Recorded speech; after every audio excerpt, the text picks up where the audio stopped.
श्री शिवाय नमस्तुभ्यं। महाराज, दुनिया के लोग नहीं समझते कि शंकर पर जल चढ़ाने का क्या लाभ है। शिव महापुराण कहती है, अगर एक दिन शिव महापुराण की कथा कहती है, मंगलवार को अगर शिव जी के मंदिर में, शंकर के मंदिर में जाकर एक लोटा पानी चढ़ाया जाता है तो हमारे कार्य में उन्नति होती है। कोई व्यापार नहीं चलता हो, दिक्कत आ रही हो तो हनुमान जी के दूसरे नंबर का भाई गतिमान का स्मरण करो। हनुमान जी के उल्टे पांव का सिंदूर लाकर गतिमान का नाम लेकर स्वस्तिक बना दिया जाए व्यापार वाली जगह पर, तो व्यापार अच्छा चलने लगता है। महाराज, कोई व्यक्ति पैसा खा गया, नहीं दे रहा, बहुत परेशान हो गए, मांग मांग कर दे गए, नहीं दे रहा, हाथ जोड़ लिए, पांव जोड़ लिए, सब कुछ कर लिया, नहीं दे रहा, तो हनुमान जी के तीसरे नंबर का भाई रतिमान, रतिमान, गतिमान रतिमान, रतिमान का नाम लीजिए। पीपल के पत्ते पर लाल सिंदूर से जो व्यक्ति पैसा लेकर गया उसका नाम लेकर बहते हुए पानी में अपनी कामना कर रतिमान का नाम लेकर छोड़ दीजिए। 15 दिन में रतिमान ऐसी उतावली मचाता है कि उसको हाथ जोड़कर वो खुद फोन लगाकर बोलता है, भैया तेरा मैं पैसा लौटा दूंगा। रतिमान का स्मरण किया जाता है। रतिमान, ध्यान दीजिएगा, हनुमान का एक स्मरण, पंचमुखी हनुमान का एक भाव। महाराज, जैसे बहुत ज्यादा तकलीफ अगर व्यक्ति को हो गई है, बहुत कष्टमय जीवन चल रहा है, हार गए हर जगह से और तकलीफमय जीवन चल रहा है, तो पंचमुखी हनुमान का एक शिव महापुराण का और स्कंद पुराण का एक बड़ा सुंदर मंत्र है। उस मंत्र को आप सब एक बार हमारे साथ में बोलें। ओम नमो हनुमते रुद्र अवताराय सर्व शत्रु संहारणाय सर्व रोग हराय सर्व वशीकरणाय रामदूताय स्वाहा। बस इस मंत्र को हाथ में काली तिल लेकर, एक जौ लेकर और गूगल लेकर, थोड़ा सा उसमें गाय का घी डालकर, कंडे को या अग्नि को जलाकर इस मंत्र का 11 बार 21 बार जाप कर कर अपनी कामना कर कर छोड़ दीजिए।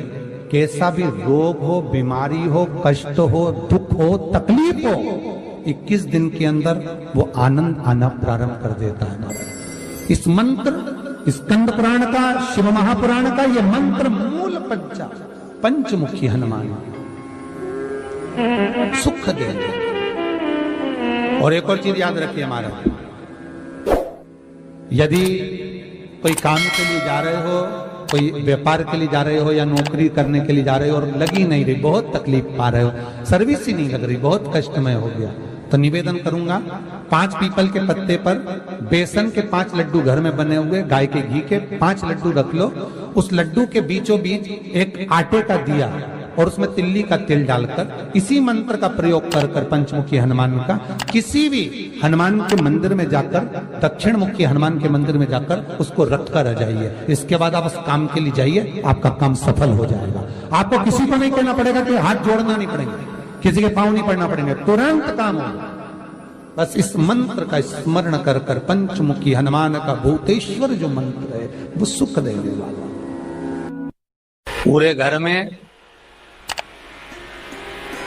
वास्तु के हिसाब से केवल एक दीवार ऐसी होती है जहां पर हनुमान जी का चित्र लगाया जाए।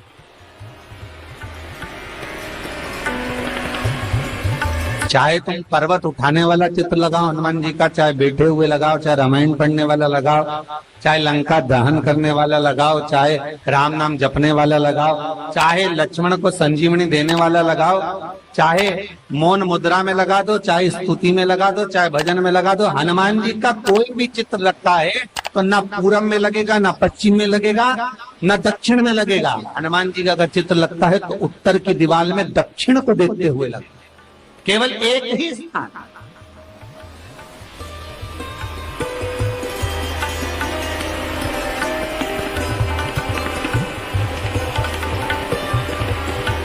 जैसे पूर्वजों के चित्र को, पितरों के चित्र को, गए हुए हमारे जीवों के चित्र को दक्षिण में विराजमान किया जाता है, उसी तरह हनुमान को उत्तर में विराजमान कर कर दृष्टि दक्षिण में कर दी।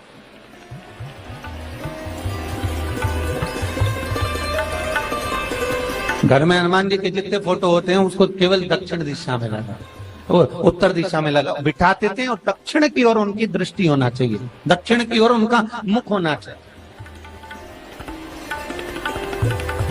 क्यों? महाराज, अगर व्यक्ति के जीवन में कोई बीमारी आने वाली है, व्यक्ति के जीवन में कोई रोग आने वाला है, व्यक्ति के जीवन में अगर कोई कष्ट आने वाला है, व्यक्ति के जीवन में अगर कोई परेशानी आने वाली है, व्यक्ति के जीवन में कोई एक्सीडेंट का योग भी बनने वाला है, तो शास्त्र कहता है वो दिशा दक्षिण से ही बनता है।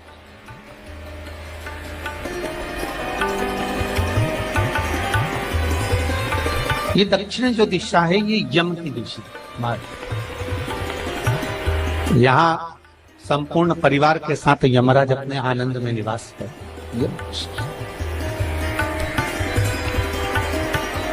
और जब हमारे घर में, हम ये नहीं कह रहे कि आप हनुमान जी का फोटो लगाओ, हम ये भी नहीं कह रहे, आपके घर में हो और आपने अगर विराजमान कर रखा है किसी दिशा में, तो हमारा तो निवेदन रहेगा, अभी तक आपने अगर जैसा रखा, पर एक बार दिशा बदल कर देखना कि रोग, बीमारी, कष्ट, दुख, तकलीफ में आपको लाभ मिला कि ना। हनुमान जी ने केवल दक्षिण दिशा की ओर अगर मुख कर हमने विराजमान कर दिया, फोटो ही विराजित किया। हम ये नहीं कहेंगे आपसे कि आप बाजार से फोटो खरीद के लाओ फिर लगाओ, नहीं, आपके घर में हो तो आप लगा दें, आपके घर में हो तो विराजमान।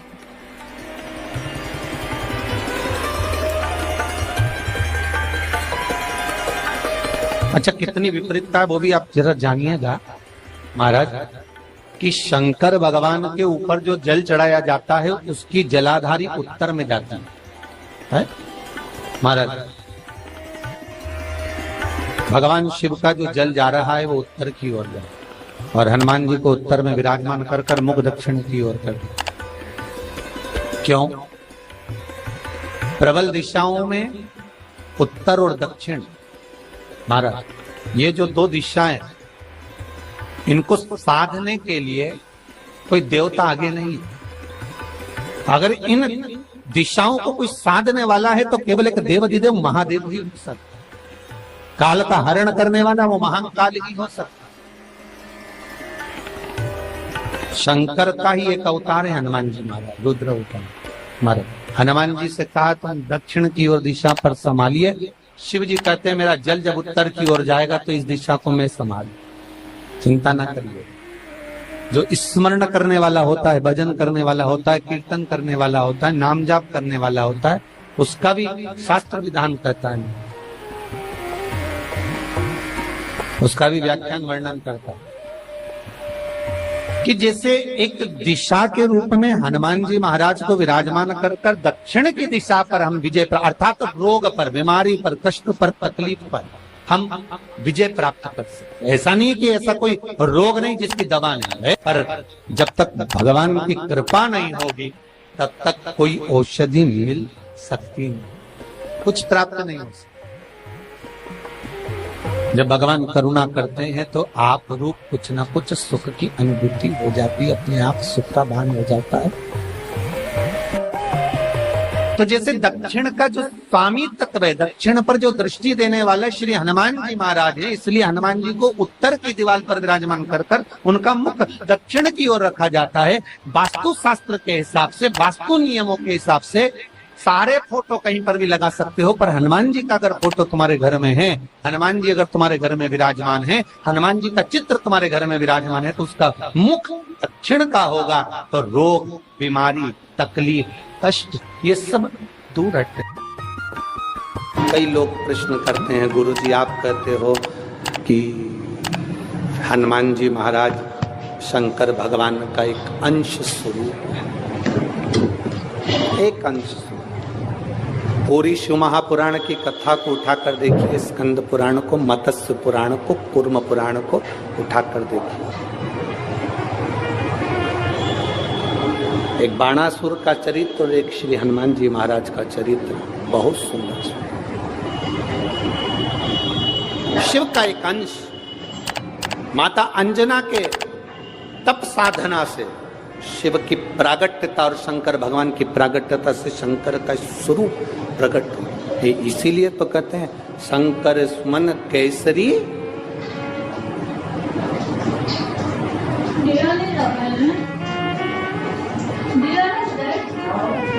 शिव का एक स्वरूप है हनुमान जी। हम तो हमेशा कहते हैं अगर आप हनुमान जी का भी दर्शन कर रहे हैं तो ये अंदाजा लगा कर रखें कि आप शंकर का दर्शन कर रहे हैं। आप शंकर का दर्शन कर रहे हैं तो ये अंदाजा लगा कर रखें कि आप हनुमान जी का दर्शन कर रहे हैं। सब एक, कोई भेद नहीं, सब एक, कोई भेद नहीं। देवताओं, आप एक बेलपत्र, जैसे आप एक बेलपत्र कि ये दो जो पत्तियां होती हैं, जरा ध्यान देंगे, ये दो जो पत्ती नीचे की रहती है बेलपत्र, आगे का भाग एक बेलपत्र और नीचे की जो ये दो पत्तियां होती हैं, इन दो पत्तियों के ऊपर एक एक शमी पत्र, ये दो जो पत्तियां हैं इन पत्तियों के ऊपर एक एक शमी पत्र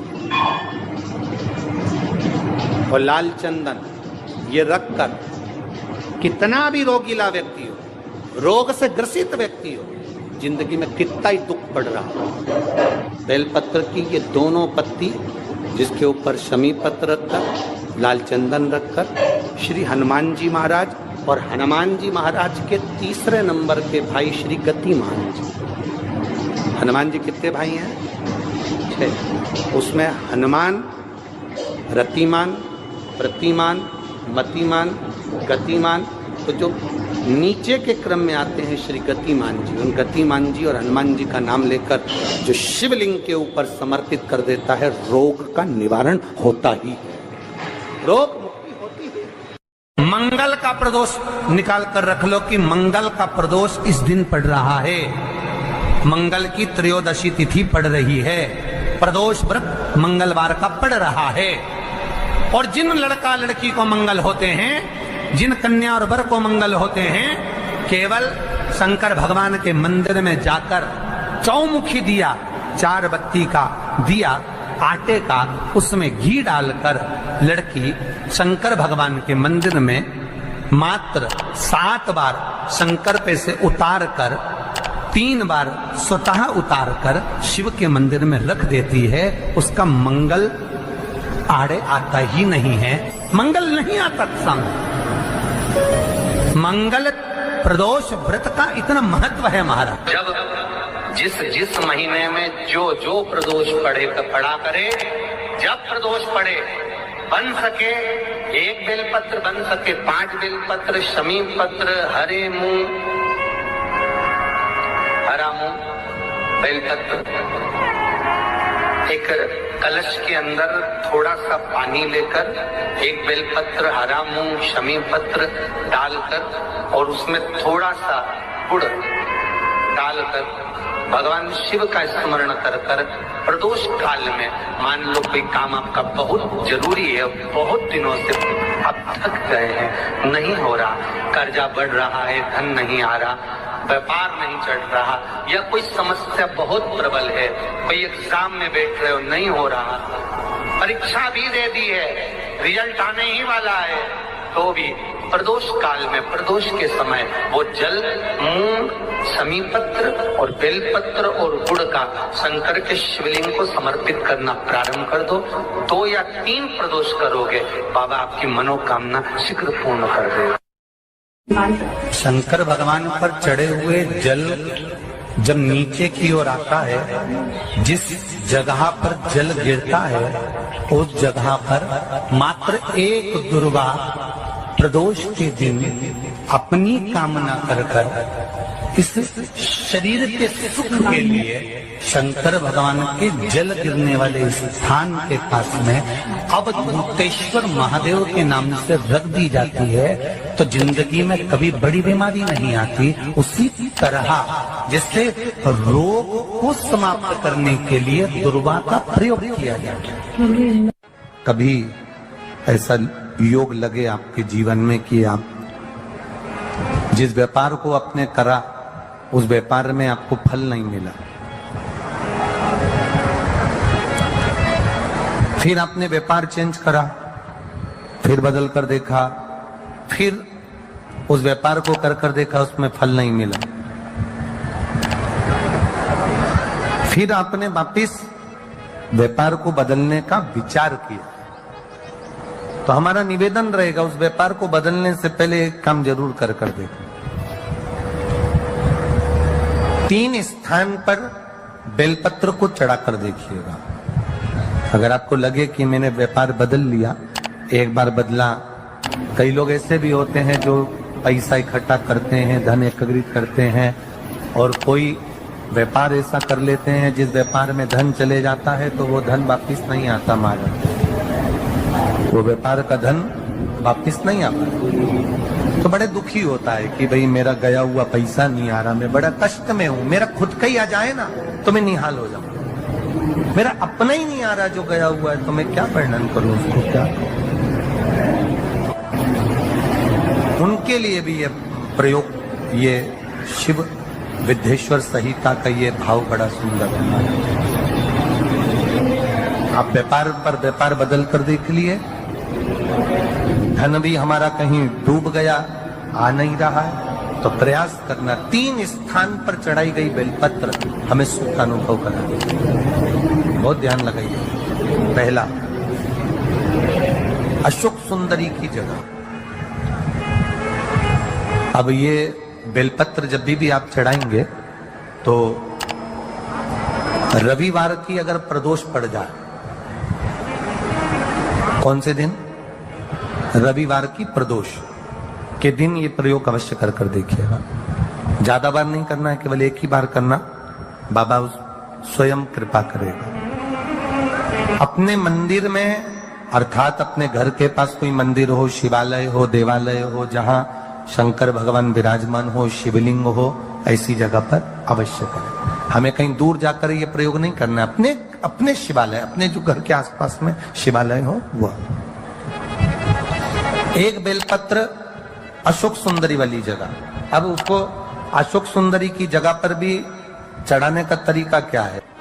जब हम बेलपत्र चढ़ाएंगे तो उस बेलपत्र को चढ़ाते समय आपकी जो बेलपत्र की डंडी है, वो बेलपत्र, रविवार प्रदोष के दिन का ये उपाय है महाराज। ये बेलपत्र की जो डंडी है, इस डंडी का भाग शिवलिंग की ओर होना चाहिए। ये जो डंडी है, इसका भाग अशोक सुंदरी पर जब चढ़ाएंगे तो शिवलिंग की ओर इसका भाग होगा महाराज। दूसरी, बेलपत्र को जब हम समर्पित करेंगे, जया, विषहरा, शामरीवारी, दौतली, देव, मान लो जलाधारी ऊपर नहीं है शंकर जी के, तो उसका स्मरण कर 5 कन्याओं का नाम लेकर, जया, विषहरा, शामलीवारी, दौतली, देव, इनका स्मरण कर शंकर भगवान के शिवलिंग पर बेलपत्र रखेंगे।